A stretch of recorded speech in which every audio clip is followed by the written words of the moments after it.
국가원로회 서신 216호. 조선일보 전곡을 찌르라. 1997년 10월 대선을 불과 2개월 앞두고 출마를 선언한 이인재의 기세는 하늘을 찌를 듯했다. 두 아들의 병역 비리에 휩싸인 이회창과 색깔론의 꼬리표를 달고 정계 은퇴를 번복한 김대중과의 세자 대결에서도 1위를 달렸다. 그랬던 이인재의 지지율이 급락한 건 이인재가 창당한 국민신당이 창당 자금으로 즈로부터 200억 원을 받았다는 조선일보의 보도가 결정적이었다. 허위 보도였다. 조선일보는 거기에서 그치지 않고 김대엽의 병풍 사건도 대서특필했다. 이회창의 지지도가 15%대까지 떨어지게 한 허위 보도였다.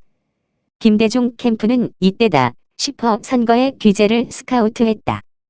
당시 DJ의 가방못질을 하던 최재승 의원이 안기부 출신의 탁월한 전략가를 극비로 영입하여 이인재 1만 원 돕기 후원에 적극적으로 나섬으로써 슬럼프에 빠졌던 이인재 후보가 후보직에서 사퇴하는 것을 막았던 것이다. 요즘으로 치자면 홍준표 밀어주기에 해당하는 역선택 전략이었다. 후원금 1만 원은 이인재 지지자들 명의로 익명 처리되어 DJ 캠프에서 지급했음은 물론이다. 최종 개표 결과 이인재는 500만 표를 얻었고 DJ는 불과 39만 표의 차이로 당선이 확정되었다. 영남에서 이인재가 이회창의 표를 잠식한 것이다.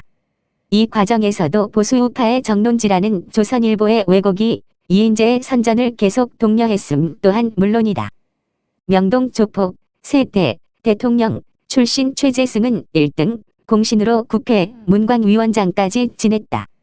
2005년 한국일보로부터 이진동을 스카우트해온 조선일보는 박근혜의 정부와 각을 서게 된다.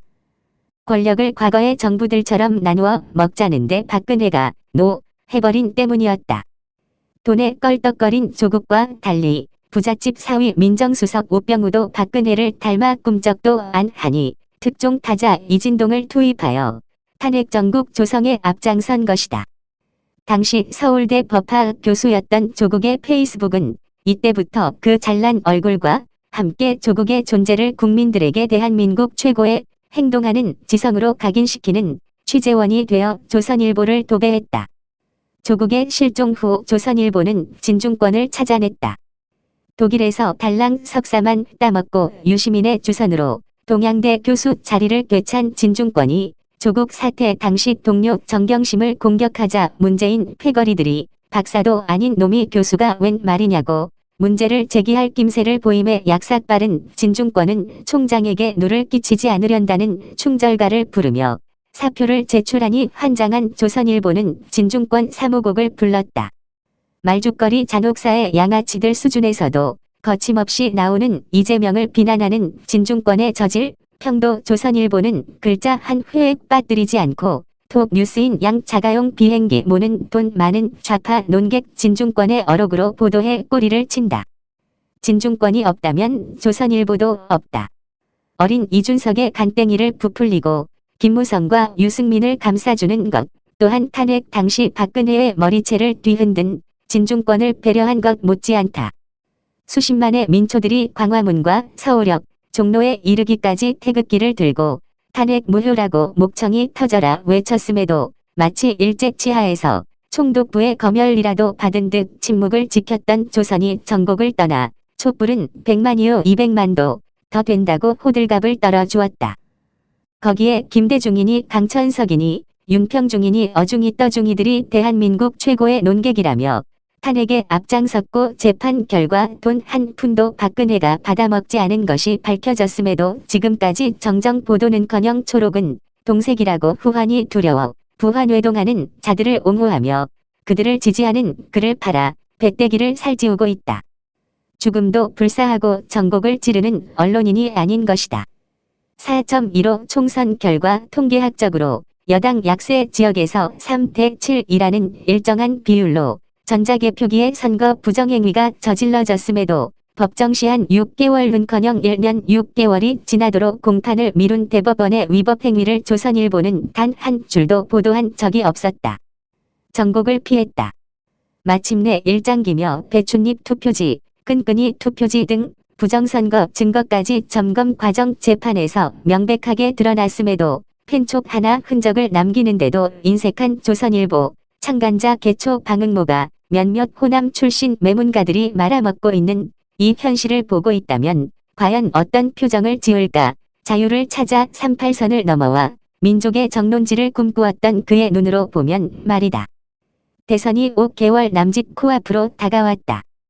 대장동을 찜해먹은 것도 호연직이라고 여당에서는 탄핵에 불을 지른 이재명을 대통령감으로 거에 매김한 상태다. 그들 국민의 수준이다. 대통령을 감옥에 집어넣은 윤석열은 박근혜가 몸담았던 보수우파 당에서 1순위를 달리고 춘향인 줄 알았는데 향단이었다며 출당시켜 방자보다 못난 짓거리를 한 홍준표가 2등이다. 이들 국민의 수준이다. 집단지성은 진영 논리에 함몰되어 버린 것이다. 초등학교 3학년 회장 선거 출마자의 순수한 애교심의 열정에도 모자라는 오직 자기 출세 영달에만 혈안이 되어 있는 것들이 그 쓰레기 같은 집단에 호소하고 있다.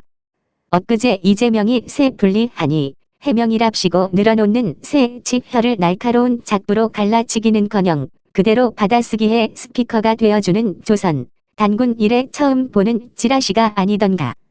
문재인은 이재명을 긴급 체포하라. 대통령과 한 전 직원의 관계가 이재명이 밝힌 대로 어찌 유동규의 관계와 같은 것인가 말이다.